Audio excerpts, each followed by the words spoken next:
welcome to another vlog. So this week what I thought I would do is show you an order from beginning to end kind of thing.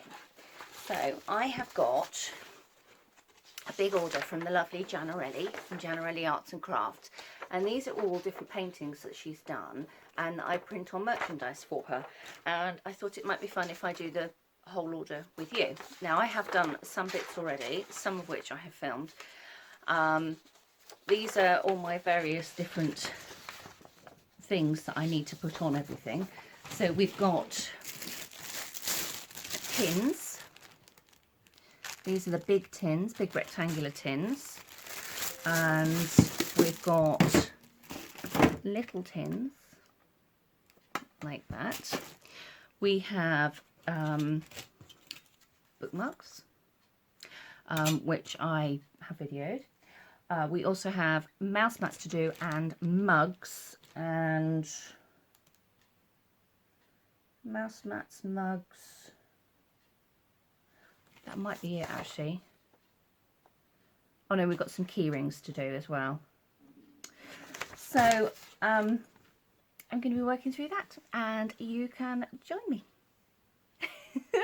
Hope you enjoy. Bye. So dilemma number one, there always has to be something to do with that thing there. So that's my sublimation printer.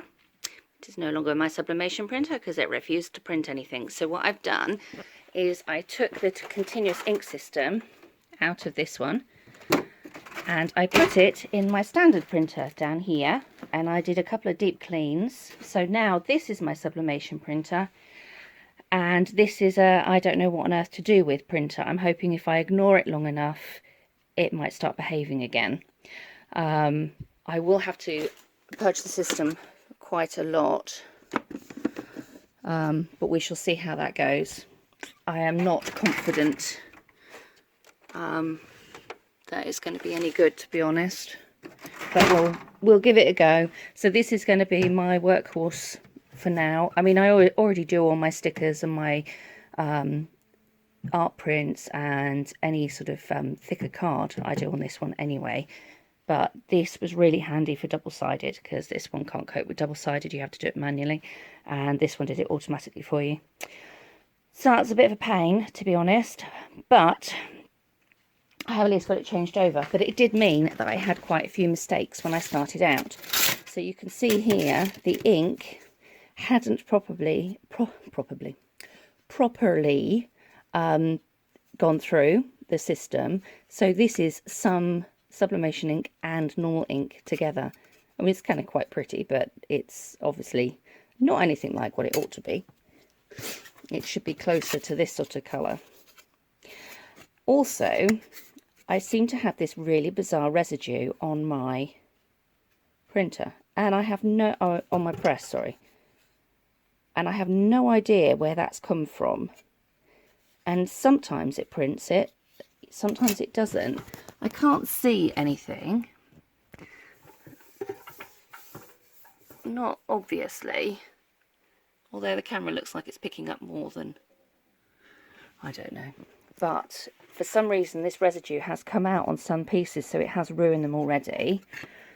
And then I had a problem with bookmarks, and the reverse, I think the pressure was too high on here, so they kept popping out the press at the end, and if they land where the paper was, so they're printed like that, but if they land a little bit like that on the sheet that it's been sat on, you get some residue, and then you can't get that off.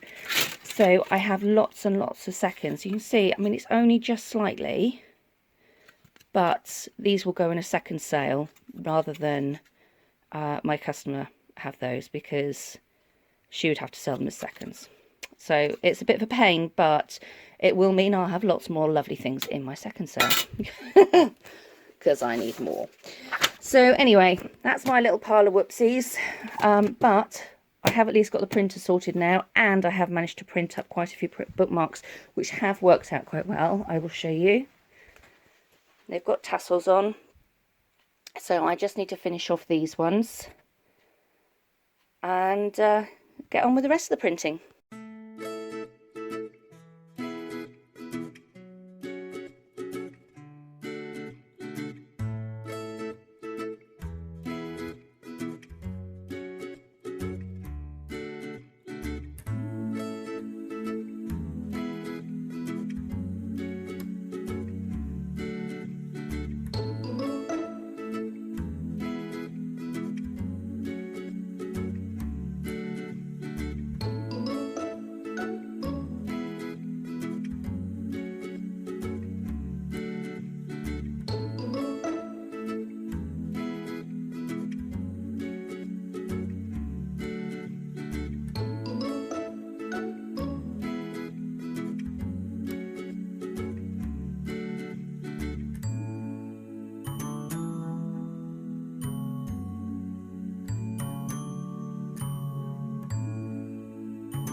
Okie dokie. So I have discovered what has made these hideous marks. It's not so bad on the back. It feels like wax, but when it's on the front, can you see, it's really hard to get off. And if I get it off with nail polish remover, what happens is the whole thing gets scratched. Anyway, I think I've worked out what it was. My heat-proof gloves. Believe it or not, these are specifically bought and sold for use with heat presses. But look, can you see some of them? They're definitely melting. So what a waste of time is that? I mean, these are appalling. This bit, I mean, I don't burn my hands with them, which is great, but if these are going to come off on what I'm making, it's making the work 10 times harder. So these are the ones that I had before, and I'm just going to go back to. They're actually barbecue gloves that I got from the range. They're a bit paddy, which is why I didn't like them, and I quite like these because they fitted really snugly, but I think I'd rather it would be a little bit sort of Michelin Man-y than the rubber melting on my products, because just that alone has cost me so much in duds. Just goes to show, I mean, I just didn't work this out the other day, and I really wish I had. Anyway, that's my update for you. I shall carry on.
So today is Monday and I was in all day Saturday printing this lot. So I am 5 tins short. So what I've done is I've ordered 5 new toppers to replace some of the ones that went wrong because of that ridiculous glove that you saw earlier on. And to replace these. So that's done. All the bookmarks are done because I found some extra bookmarks. Then I've ordered, I think it's only 3 of these tins to replace the ones that went a bit wrong. So I'll have some that will go in the second sale again because of those ridiculous gloves. I've also done all the key rings and all the bookmarks. So the thing that is left is the thing that I like the least. I have got more tins here, but it's the tops that I need instantly, just in case you're going, oh, you got more tops there. So today is mouse mats, and just be glad that this is not a video that you can smell, because they will stink to high heaven. So I will be opening that door over there because these things really, really stink. So I'd left them till last. But basically today is to finish off the order with these, and then I'll just have a couple of tins left, stragglers left, that I will do when they arrive. But I might send them separately so I can get these out to her already. So let's get on with the day, shall we?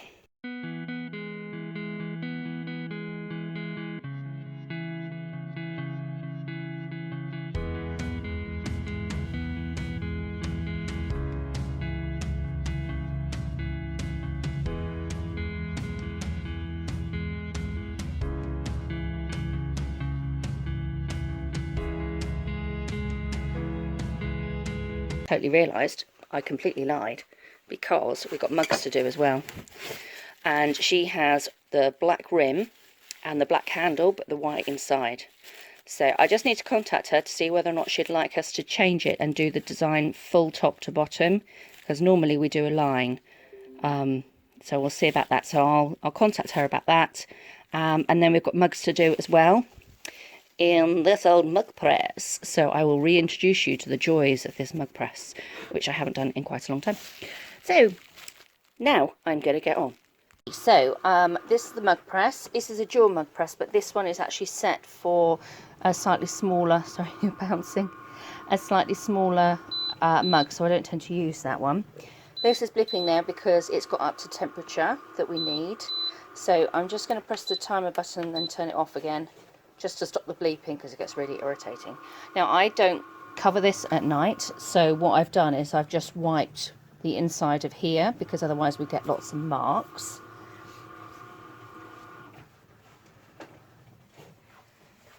The next job is kitchen roll and mug. Now this one is a black rim, black handle mug. It's a special sublimation mug. You can't just do it on any old mugs, I'm afraid. And what I do is I use this. It sort of helps reduce the static and takes off any dust that might be on it. And then I've got some images that I've put somewhere. Okay, here we go. So this is the image.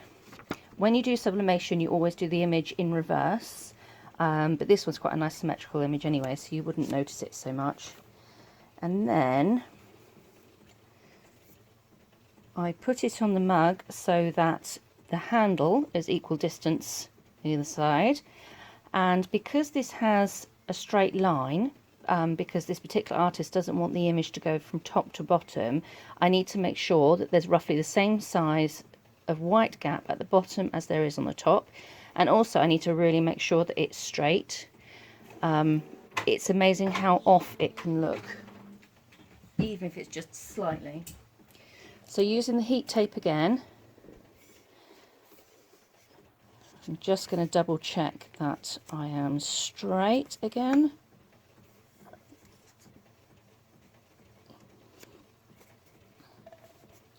It can be so difficult to, I mean, I cut it on a guillotine, but sometimes it prints slightly wonky.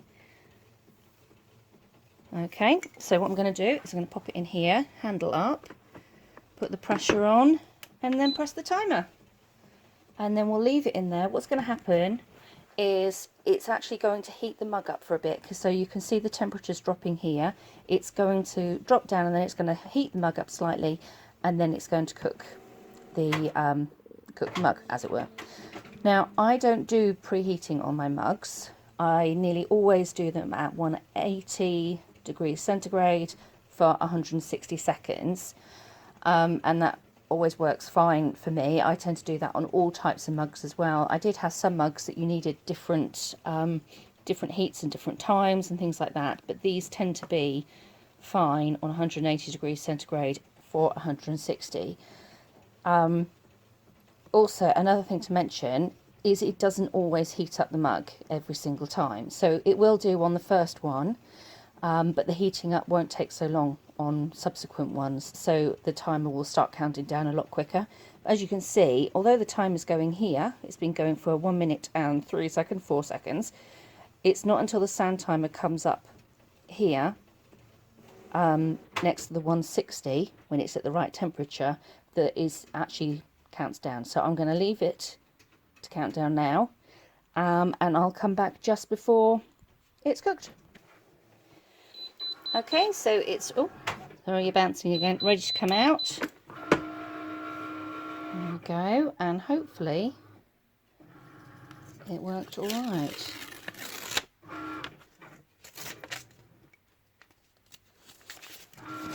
There we go. Now, the trouble spots for me, I notice, are things like if dust gets here, you can get coloured lines, and also something called, sometimes you can get ghosting, and you can get blowout as well, where the colour has merged onto the white. But that one has printed really nicely. So let's go for the next.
Hello there. So I wanted to conclude this week's vlog basically with a summary of things I have learnt from this particular order. So a few things. Okay, so first one that I have learnt: don't trust companies that tell you that their gloves are heat proof when they have little dots on them that melt. Okay, very important. They're the first time I used them, and I've discovered now that I will never use them again. Okay, something else. Tins. Okay, tins scratch easily. Now, these tin blanks, they get sent to my supplier, just shoved in a box, and then my supplier puts them in packaging. Normally it's bubble wrap, but sometimes they have little bags as well, which is fantastic. The bags are brilliant because I can recycle those, but bubble wrap is fine because at least I know they're coming in good condition. But doing this bit, okay, when it arrives to me, it has a sticky film on it, which is fab. But even just putting the tape on the back, if I have a slightly grain on the table or something like that, it can scratch it amazingly. So I like it to go to my customer completely gorgeous. When I say scratches, okay, I don't mean gouges. I mean, you know, when you turn it in a certain light, you can just see little lines. It doesn't alter the effect of the tin at all. You know, in certain lights you can't see them at all, but it's just, I know they're there. Anyway, I've started using, now this is heat proof, okay, but I started putting the tin lid on here and then adding the tape and then affixing to this, and then I put them in a little bag. So each one is wrapped separately. I didn't used to do that. I used to do them sort of face to face like that, but they still used to get a little bit scratched. So this time, separate bags. So I've learnt that as well, that don't always assume that the stock you're getting in is going to be unscratched. But I have to say, Sublime Metals, who supply these to me, they get it from another supplier, but they always deliver these in excellent condition. So that's fine. And then the covers, these are the tops. These all have self-adhesive stuff on as well. The bigger tins that I was doing do have a protective film on as well, but they are a totally different ball game of annoying, because if you stick them on slightly wonky, you can't pick them up again. So anyway, tins scratch easily. I have a list. My big one from the other day is don't count your chickens. Not whatever sort of chickens they are. Don't count them. Not early. Don't think you have done something when you haven't.